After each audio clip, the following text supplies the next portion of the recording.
Whoa, it's the Illusion reporting from somewhere on Spaceship Earth. Here with my co-pilot, Baby Owl, and I'm replying to Corbin's response. Corbin sent me an email the other day about the We Are Humans video, and he was basically saying, that is violence a necessary evil because the dark entities that are trying to run the planet right now, no, they don't understand any other way but evil. So, are we allowed to participate in violence to stop the dark entities? After all, they assassinated Martin Luther King and Kennedy and all these kind of things and perpetrated 9/11 and do all these horrible bombings all over the world and, genocide, all this kind of stuff. And what I would say to that is violence is a lower dimensional frequency, right? Now, I firmly believe that everyone should defend themselves from violence. I'm a firm believer that you should arm yourself and keep it in your trunk. And when the day comes, you have a tool to use to defend yourself. I do not believe in offensive violence. I think offensive violence is what they're aiming for. I think if we look at it on a historical context, is violence has only gotten violence, and that's why we're here today. It's why we're here, 2016, July, is we have to rise above the violence. We have to get to a higher dimensional frequency. What's violence based upon? Fear. That's what violence is. It is the manifestation of fear.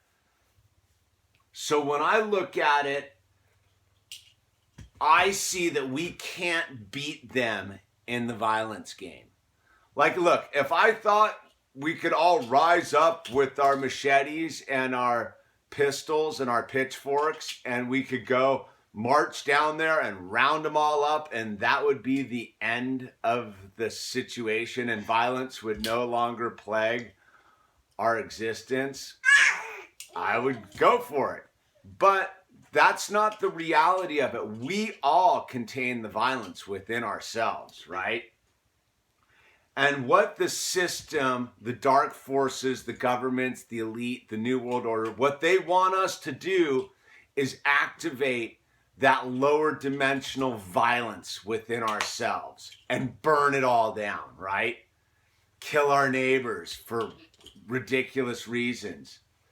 And so we can't compete with them. They have more bullets than we'll ever have, if you want to go on that level. They have the atomic bomb. So even if we were successful to a certain degree, they would just nuke us and that would be the end of the game, right? So we have to go about it a different way. And I think that's what Martin Luther King was profoundly about. That's what Gandhi was. How does Gandhi destroy the British Empire in India? With violence? No. He does it by people spinning their own wool and cotton. Was it wool or cotton? I forget. Making their own textiles and making their own salt. That's how Gandhi did it, non-violently, by people actively removing the economic slave chains, right? And so when I look at how are we gonna beat the man? How are we gonna stop the violence? Well, we gotta stop participating economically, would be one way. We gotta stop participating mentally and spiritually in the violence. We have to begin to start with ourselves and look at our own violent natures within ourselves. Why we become angry about stuff. Why we would say that the ends justify the means, right? Like basically what Corbin's asking us is, does the ends justify the means? Do we have the right to kill another human being offensively because they may or may not kill us? I don't know, man. That's a question you have to ask yourself first. I've asked that question of myself.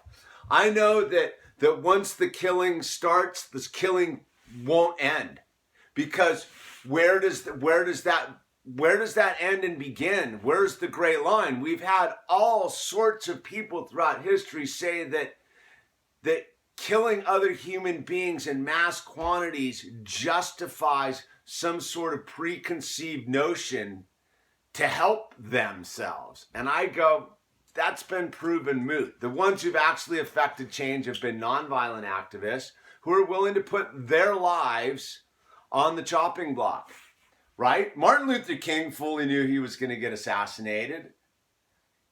He wasn't afraid. He wasn't living in fear.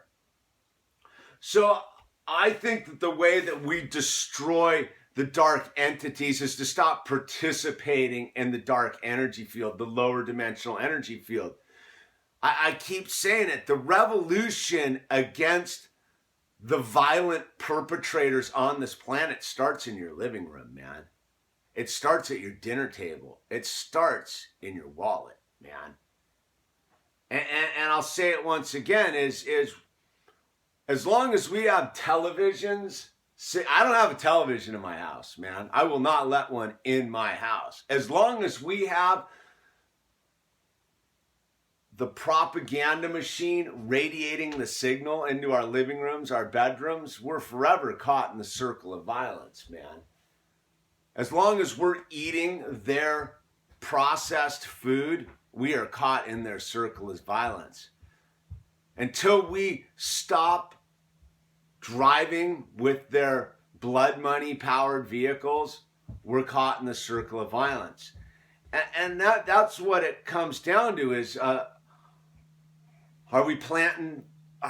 do we have a tomato plant growing in our window providing us with fruit? Like,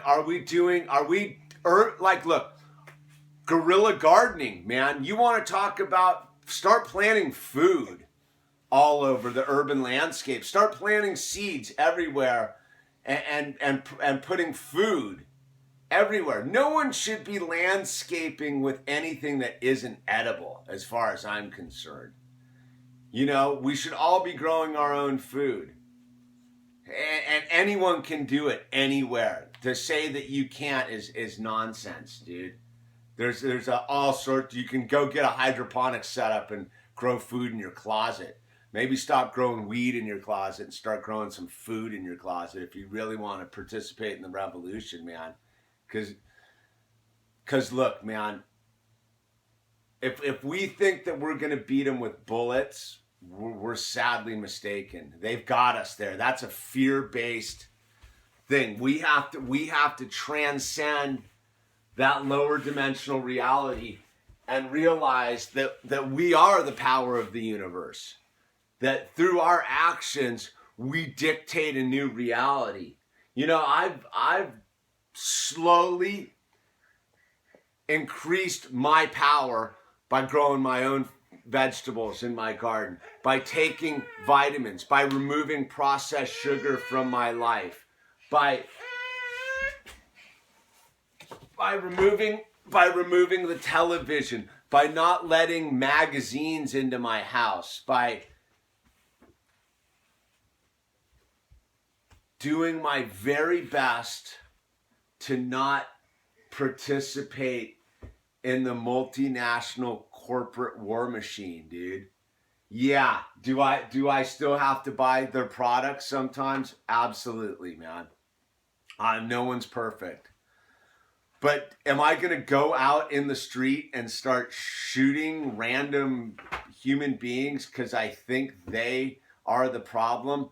That's only making a bigger problem, because the way that the power structures insulated itself from you and I, we can't get to them with our weaponry if that's the way we want to go. They're not anywhere where you can go and take them out if that's what you're thinking, right? So we have to take them out in a different way. We basically got to bypass them, ignore them. Keep moving. Dimensionally change the frequency and make their wavelength obsolete. That's really what it comes down to, is we have to make the higher dimensional frequency of love and empathy and God. You want to beat the evildoers of this planet? Get spiritually connected to a loving God, not a violent excuse. Look, man, violence only gets violence, man. That's all I know. That's all history tells me. Yeah, do we defend ourselves? You better believe it, man. I will defend myself to the very end. But I will not participate in offensive violence. No way, man. It's not going to get us anywhere. All it's going to do is give them an excuse to really inflict violence upon us. So, all right, Al, you want those books, huh? I don't know, man. All I know is we got to start in our living rooms. We got to start with how we treat our family members and how we treat ourselves. I mean, if you're pouring poison into your body, how can you beat the man? No. How can you beat him if you're pouring poison into your body? So you got to start with yourself. You got to stop inflicting the violence on yourself by the signals you're putting into your body. Stop watching their violent content. Stop going to their violent movies. Stop participating in their violence in the name of entertainment. Turn all that stuff off and start participating in love. That's it. Start loving the people around you. That's the offensive weapon. The offensive weapon is the hug, by the way. I don't know. Anyway, Corbin, I hope I answered your question. It's the illusion. Oh, my hand's full. Loving my son.